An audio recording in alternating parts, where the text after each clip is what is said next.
Is Zion Williamson worth the money he's about to make in the next 5 years? That is a question that many are asking, and for very fair reasons, not the least of which is that Zion Williamson was touted for years as the next chosen one, to follow in the line of men like LeBron, Jordan, Larry Bird, and so many others.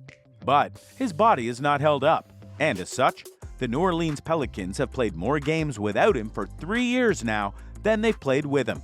That's not right. Yet, he signed a major extension with them worth a lot of money just 2 months ago, the July extension. Last year on July 6th, his 21st birthday, Zion Williamson found out he had suffered a broken right foot, an injury that ended up costing him the 2021-22 season. This year on July 6th, his 22nd birthday, the New Orleans Pelicans forward put ink to paper and signed his 5-year designated rookie max extension that could be worth up to $231 million. Asked where this birthday ranks, Williamson smiled and patted Pelicans Executive Vice President of Basketball Operations David Griffin on the shoulder. "Number 1, he said. Williamson signed the extension in front of roughly 80 kids participating in his 6-week-long summer camp at a local YMCA. Williamson sat down at a table with his parents, Lee and Sharonda Anderson, sitting next to him, and little brother Noah, who is attending the camp, standing to his right. A majority of the kids from the camp surrounded the table as Williamson signed the deal. As he put the cap on the pen, Williamson looked up and said, "I'm locked in, baby." Williamson's deal is worth $193 million over 5 years and could jump to $231 million if he hits the escalator clauses in the deal by making an All-NBA team next season. Griffin said during the news conference that followed the signing that Williamson's deal does not include a player option on the end of it.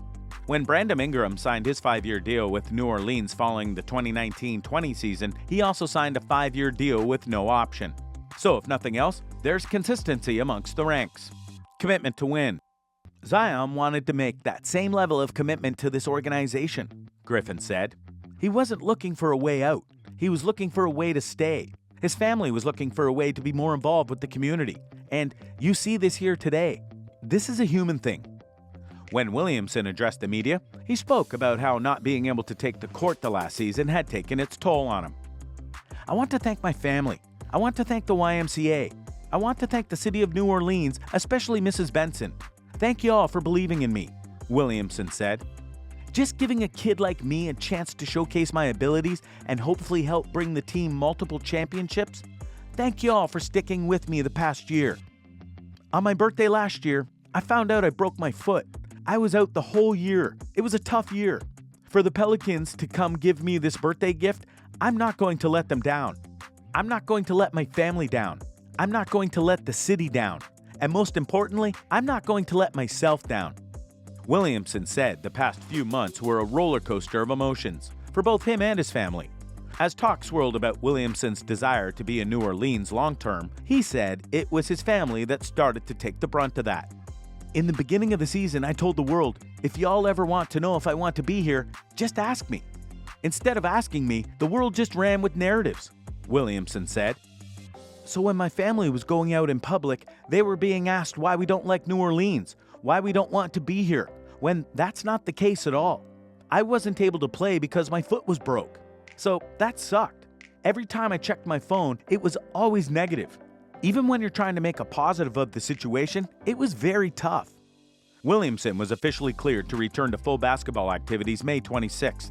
Now the focus is on getting ready for the 2022-23 season. A season in which Williamson wants to prove more than just that he's healthy again. "I want to prove that I'm a winner," Williamson said. "It's as simple as that. I want to win with Coach, as well as with my teammates. The ultimate goal is to win the championship. I feel like that's what we're all striving for. Like Griff said, we're hungry. Y'all saw this past year what the team did, and I'm excited to add to that." A nice thing to say, and there are many who want him to go and be healthy, not just at the beginning of the season, but throughout it. But whether that happens, and whether the team will be able to work with him given the fears around him, remains to be seen. Great situation. Williamson credited Pelicans guard C.J. McCollum, along with Pelican staff, with helping him work on things to improve his longevity. He said he believed he was in a great situation overall. When Williamson does get back on the court, the team will look a lot different than the one he last played with on May 4th, 2021. McCollum is just one of the new additions along with center Jonas Valanciunas, forward Larry Nance Jr., guard Devontae Graham, as well as second-year players Herb Jones, Trey Murphy III, and Jose Alvarado, and 2022 draft pick Dyson Daniels. It was the core of that group that led New Orleans through last season's play-in tournament and into the first round of the playoffs as the number 8 seed that lost to the Phoenix Suns in 6 games in the first round. New Orleans accomplished that under first-year coach Willie Green, who was excited at the prospect of finally getting to coach Williamson on the floor next season. Well, Zion is a huge part of what we do or what we want to accomplish, and it's not necessarily him fitting in. He can do that with any team in the league. It's about maximizing the group that we have when we add him to it, Green said. Frankly, I think it's going to be scary for the rest of the NBA.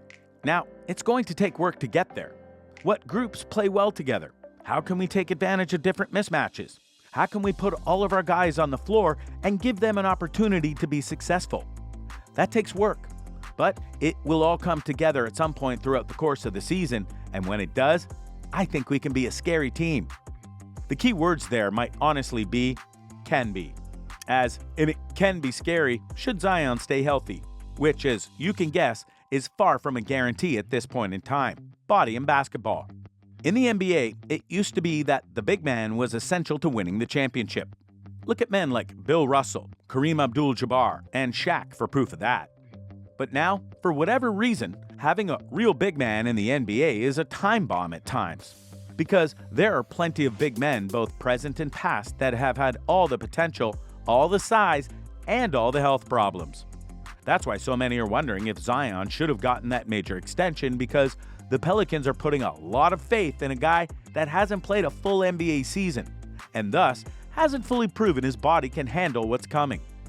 Now sure, they might be trying to trust the process like the 76ers did with Joel Embiid, and that did work out for them, but that doesn't mean it will work for Zion. If nothing else, this season will either be the turning point for Zion's career, or it'll be the trend that ticks a lot of people off. If he gets injured and only misses a week or two, or even a month, that can be waved off depending on the injury. But if he loses another season, then that'll prove that he really shouldn't have gotten that extension. So what do you think? What do you think of this look at Zion Williamson and how his contract extension makes him look, make the New Orleans Pelicans look, and makes the future of the franchise look? Do you think Zion will be able to work things out and be the player he's supposed to be? Or will this next season prove that he wasn't worth the time and effort? Let us know in the comments below, and we'll see you next time on the channel.